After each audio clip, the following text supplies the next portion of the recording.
Hey guys, today we're going to be talking about squib loads and how to fix it.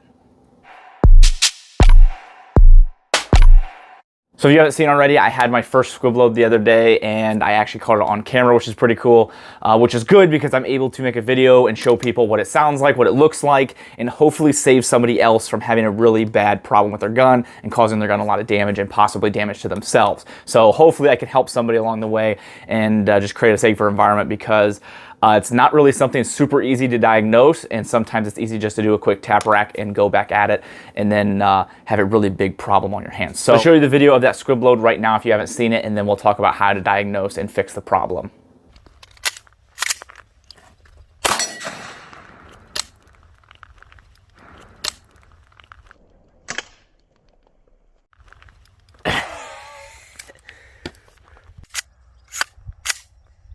I think that was a squib round. All right. I've never had one of these before.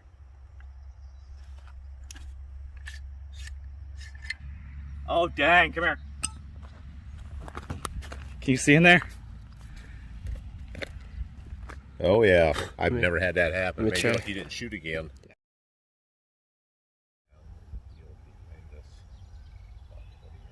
So as you can tell, there really isn't a ton of difference between a squib load and just a normal click. The gun didn't go boom. It's more of a click and puff almost. It's really hard to explain. It's almost like I felt it when I shot it. Squib load is definitely something that could really cause a lot of damage. You get someone hurt. That's why I'm making this video. I really want to hopefully educate somebody that maybe doesn't know, especially since there's so many new firearms owners right now with everything going on. A lot of people are out buying guns and people aren't really familiar with this and what actually happens and what you should do. So if you hear a click and then you just think, okay, I'll just rack it back and start shooting again, hopefully this will maybe be in the back of your head and you'll think, okay, maybe I should check real quick before I go ahead and continue to shoot.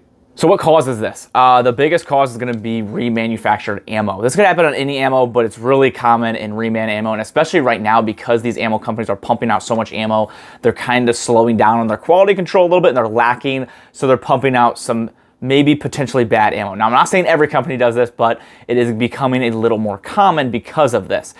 So you're gonna see it mostly in when you're reman ammo, the companies are just remaking ammo really quick, or somebody that reloads themselves, they forget to put the powder in. What causes the squib load is if you don't have enough powder or you don't put any powder in it, the primer goes off, the bolt will go in a little bit, or it will go in halfway or whatever length, and it will get lodged in the barrel. So it could just be by complete accident. It really isn't a firearms problem. It's more of a ammo problem.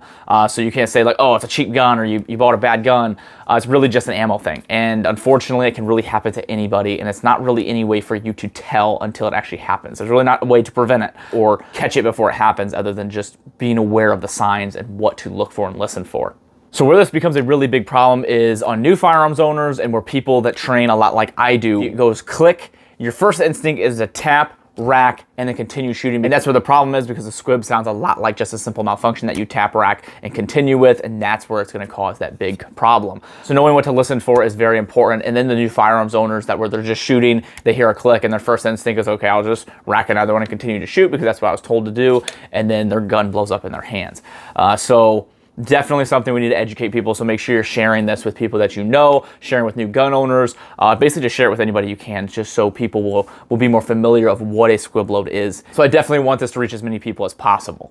So now say you have a squib and you diagnose it and you realize what you have, and now you're thinking, okay, now I just need to get this out of my barrel so it doesn't cause any damage and I can continue to use my gun. I'll show you guys downstairs here real quick how to remove the squib round. So as you can see, it is right in there, it's lodged in, and we're going to quickly remove it. So if the bullet is farther down the barrel and you're a little bit worried and don't think you're going to be able to safely remove it without damaging your gun, I would recommend sending this directly to a gunsmith and having them do it, because the last thing you want to do is damage your really nice rifle or your gun or whatever you have by trying to remove this yourself. You can send it off to somebody else and have them do it, but if you're comfortable with doing it or you want to at least try it real quick, what you're going to do is this. You're going to take your gun, you're going to place it like this, you're going to take a cleaning rod of sorts, nothing steel, just something like a brass rod.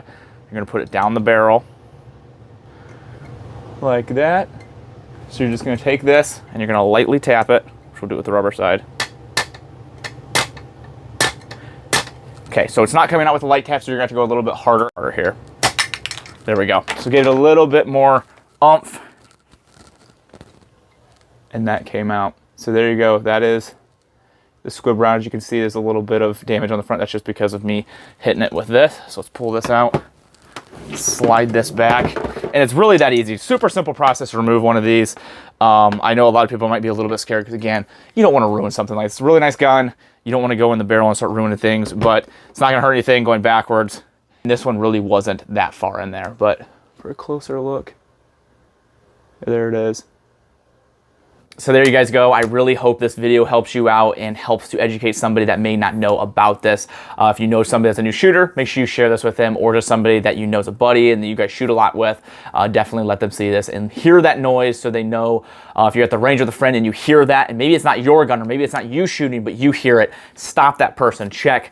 I would rather you ruin a good rep of a tap rack reload and get back at it, ruin one good rep to make sure and check first and possibly save a gun in somebody's face or hand or possibly a life. So definitely always be on the lookout if you're at public ranges or if you're shooting with buddies. Be that person that can help and educate somebody else.